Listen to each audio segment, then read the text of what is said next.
Welcome to competitive pulse. आज हम voice का सेकंड पार्ट करेंगे। फर्स्ट पार्ट में हमने टेंस बेस्ड वॉइस जो है और वॉइस होते क्या हैं वो कंसेप्ट जो है डिस्कस कर लिया था। तो नेक्स्ट आज हम करते हैं सेंटेंस के पार्ट ऑफ व्यू से कि वॉइस जो है इनका कैसे चेंज होता है। तो सबसे पहले आज हम करते हैं डबल ऑब्जेक्ट।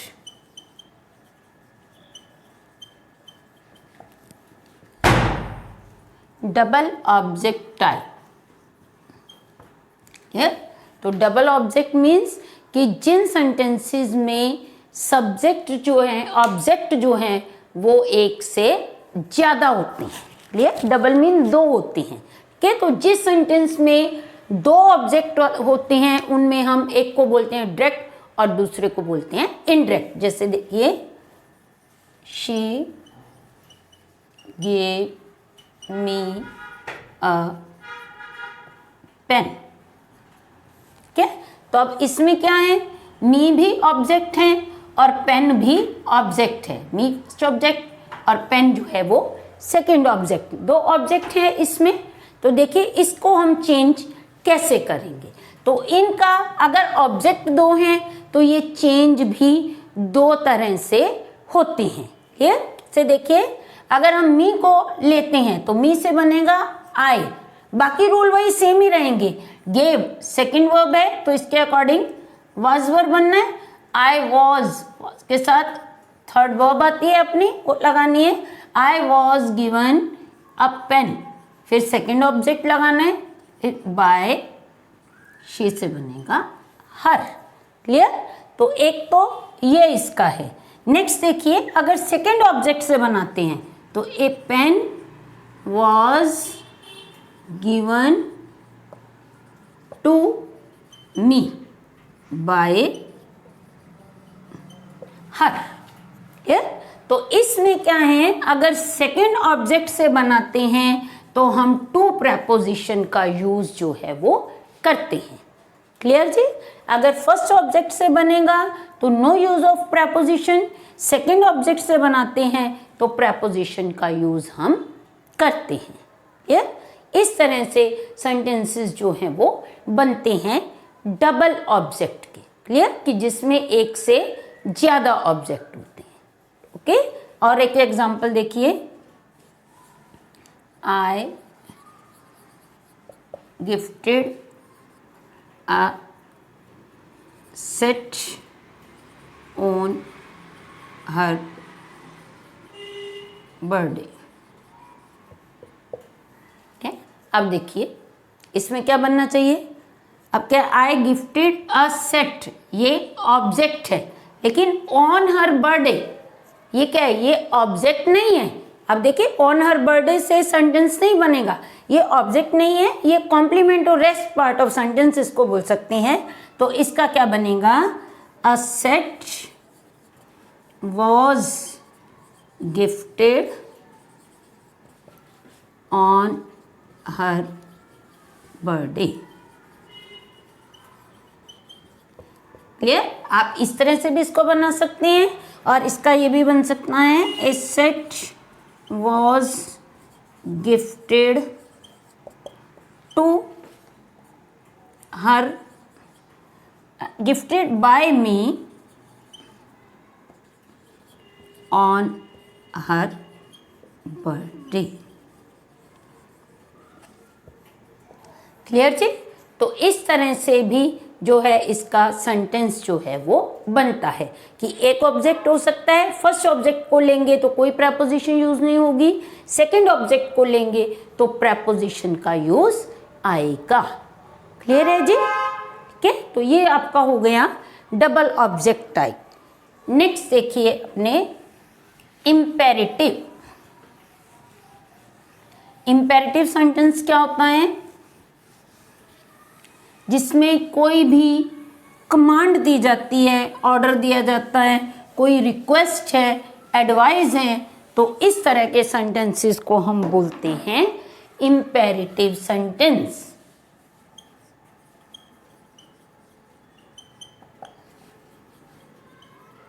हाँ जी, ठीक है? तो कोई भी जो कमांड, ऑर्डर, रिक्वेस्ट, एडवाइस वाला सेंटेंस, जैसे ओपन द डोर। तो इम्पेरेटिव जो है उसमें सब्जेक्ट ऑब्जेक्ट हो भी सकता है और ऑब्जेक्ट के बिना भी हो सकता है, ठीक है। तो इम्पेरेटिव हमेशा शुरू किससे होगा? वर्ब से, और वर्ब की भी कौन सी फॉर्म आएगी? फर्स्ट फॉर्म जो है आती है इसमें। क्लियर? तो इसका क्या बनेगा? The door should be opened.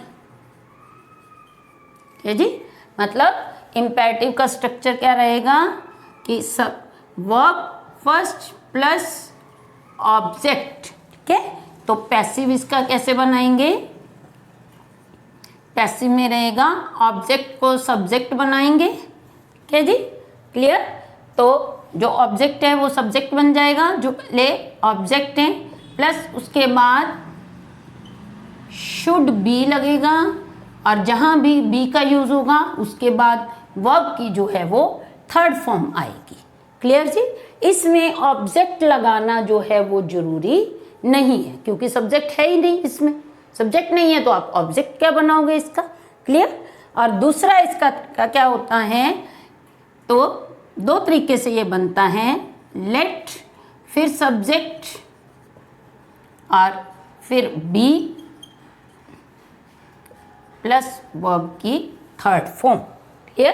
That means क्या बनेगा? Let the door be opened. Clear जी? सब्जेक्ट कौन सा होगा? जो पहले ऑब्जेक्ट है, ये मैं हर बार आपको बता ही रही हूँ। क्लियर जी? तो ये जो है इसका दो तरह से पैसिव जो है वो बनेगा। क्लियर जी? लेट बी से भी बन सकता है, लेट और बी, या शुड बी। ठीक है? पैसिव में हमेशा अपने ध्यान रखना है वर्ब जो है वो हमेशा ही थर्ड रहेगी इसमें, जब हम इनको पैसिव बनाएंगे। क्या जी? चाहे कोई भी वर्ब दी गई है, लेकिन पैसिव में हमेशा वर्ब की थर्ड फॉर्म का ही यूज होता है। क्लियर? और देखिए, प्लीज हेल्प मी। हाँ जी, ये क्या बनेगा? तो प्लीज और काइंडली वाले सेंटेंस, चाहे प्लीज आ जाए चाहे क्या लिखा आ जाए, काइंडली, इन वर्ड्स का आपने ध्यान रखना है। ये अपना नरेशन का रूल इनमें अप्लाई होता है, जो हम लोग नरेशन में करते हैं। You are requested to. Clear जी? ध्यान रखना है, जब भी प्लीज या काइंडली वाला आएगा तो प्लीज और काइंडली को काट के आप लिखोगे यू आर रिक्वेस्टेड टू। बाकी rest part of the sentence as it is ही आएगा, टू हेल्प मी। क्लियर? तो इस तरह से जो है हम इंपेरेटिव को चेंज जो है वो कर सकते हैं। क्लियर? नेक्स्ट देखिए अपना इंपेरेटिव हो गया। इन्फिनिटिव, नॉन फाइनाइट्स आप करते हो वर्ब में जो आते हैं अपने, तो उसमें इन्फिनिटिव टेंसेस आते हैं। तो इन्फिनिटिव का है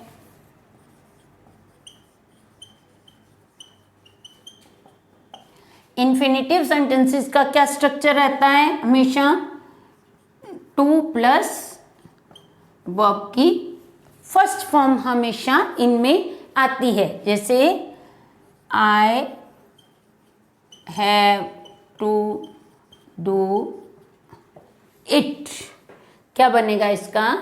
सब्जेक्ट ऑब्जेक्ट वही चेंज होने हैं, इट, तो इट के अकॉर्डिंग सिंगुलर है, हैज बनेगा। ठीक है? और टू के अकॉर्डिंग टू ही रहेगा, और टू बी, डू के according third verb done by me. Clear है जी?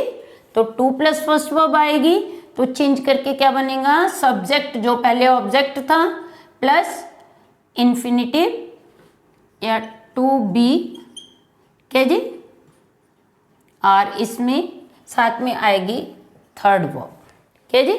To be plus third form का इसमें आप यूज जो है वो करोगे जी। क्लियर? इसको इसी तरह आप लिख लो, टू प्लस फर्स्ट वर्ब है तो क्या बनेगा जी, टू बी प्लस वर्ब की third form. Clear? Subject object वही सेम, चेंज होना ही है इसमें। क्लियर?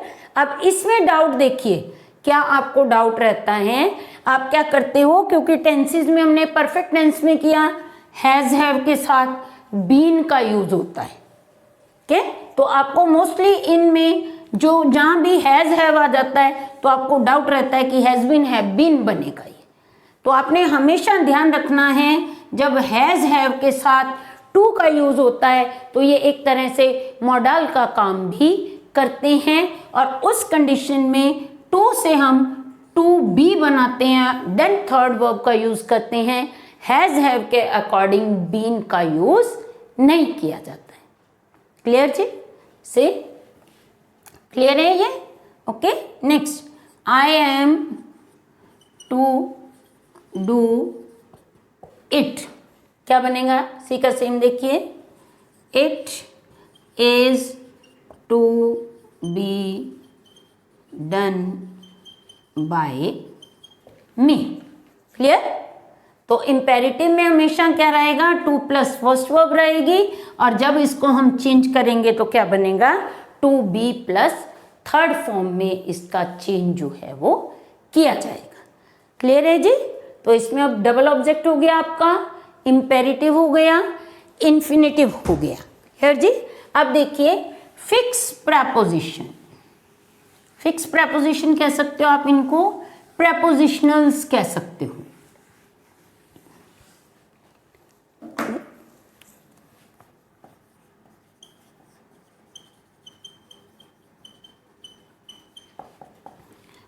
प्रपोजिशन मतलब कि कुछ वर्ब्स ऐसी हैं जो हम वैसे नॉर्मली वॉइस का चेंज करते हैं कि बाय आता है, लेकिन हमेशा बाय का यूज जो है वो नहीं होता है। बाय के अलावा भी किसी और प्रपोजिशन का यूज होता है, उसको हम कहते हैं प्रपोजिशनल। ठीक है? जैसे आई नो हिम, चेंज करिए इसको कि हिम के अकॉर्डिंग ही, नो फर्स्ट वर्ब है तो इज, उसके बाद third verb known, to me, not by me. Clear जी? अब इसमें बाय की जगह क्या आया है, टू का यूज जो है हमने किया है। क्लियर? तो ये होते हैं, इनको फिक्स प्रपोजिशनल भी आप कह सकते हो, और जो है इसमें बाय के अलावा प्रपोजिशनल भी आप इसको कह सकते हो। दैट मीन कि जो बाय के अलावा और कोई प्रपोजिशन लेते हैं, जैसे हिज बिहेवियर annoyed me, तो मी के according I, annoyed second verb है तो was, I was annoyed at his behavior। क्लियर जी? तो एग्जाम्पल देने का मेरा मतलब ये था कि हमेशा जरूरी नहीं है कि टू ही आएगा, एट भी आ सकता है, इन भी हो सकता है। ओके, तो डिफरेंट प्रपोजिशंस जो हैं इनमें बाय की जगह जो है वो यूज होती हैं। क्लियर?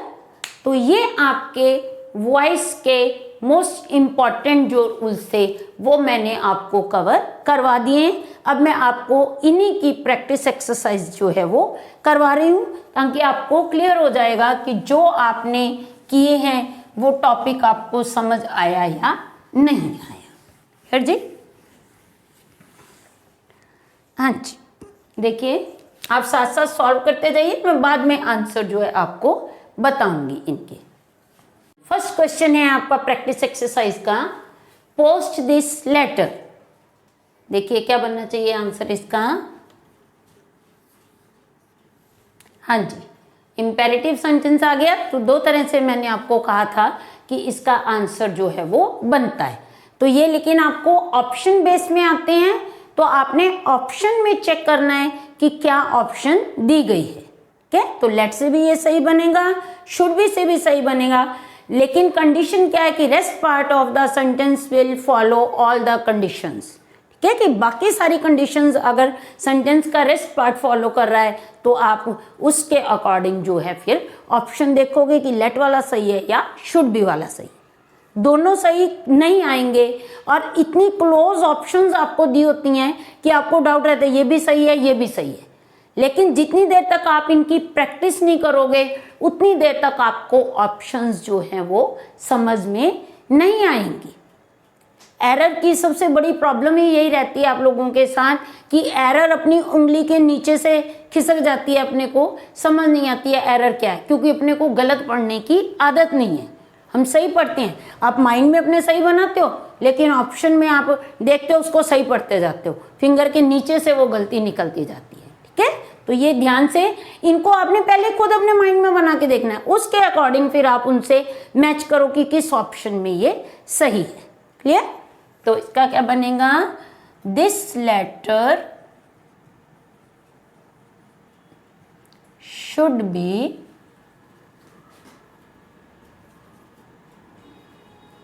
पोस्टेड। क्लियर? या let this letter be posted, ये भी हो सकता है, let this letter be posted. Okay, next, why are you not listening to me? क्या बनेगा जी इसका? देखिए क्वेश्चन वाले का मैंने आपको कहा था जो WH फैमिली वाले हैं वो एज इट इज ही रहेंगे। ठीक है, तो देखिए बनेगा why, क्या आप आए मी के अकॉर्डिंग आए। ठीक है, तो आए के साथ क्या आता है, एम, इज एम आर के according why am I not, ing के according being listened to, listen to by you।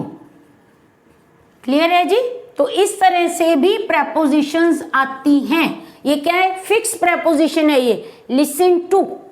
Clear ji?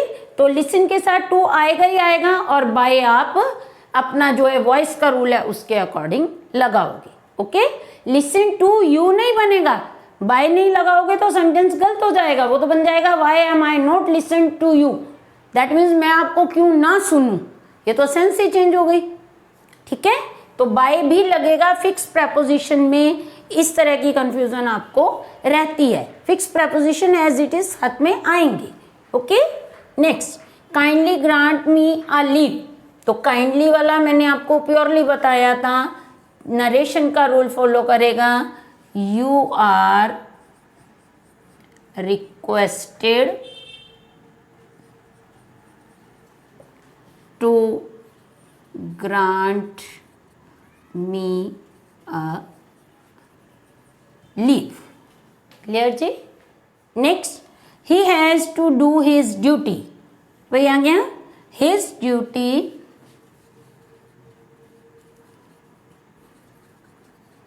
has to be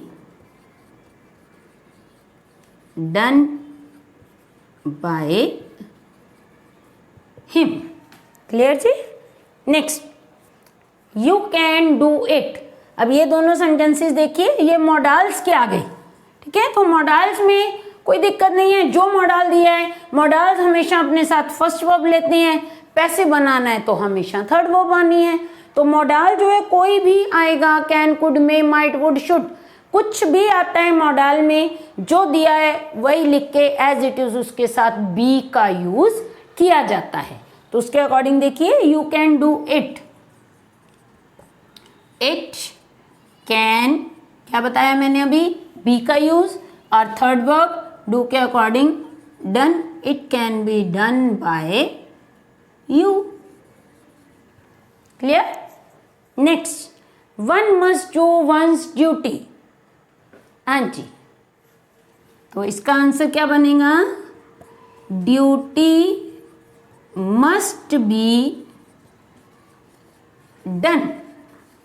हाँ जी, अब इसमें वन और वंस नहीं रहेगा, ये मैंने आपको बताया था कल कि जो कॉमनली सबके लिए यूज हो रहा है, मॉरल ड्यूटी के लिए यूज हो रहा है, उसमें जो है कभी भी जो हम ऑब्जेक्ट नहीं लगाते हैं। क्लियर? अब जैसे क्या है, वन मस्ट डू, हर एक को अपनी ड्यूटी करनी चाहिए, तो ये मॉरल ऑब्जेक्शन है कि सबको करनी चाहिए, तो duty must be done, duty की जानी चाहिए। Okay, open your books at page 26। हाँ जी, क्या बनेगा इसका, ये आंसर इसका, हाँ जी, योर बुक्स शुड बी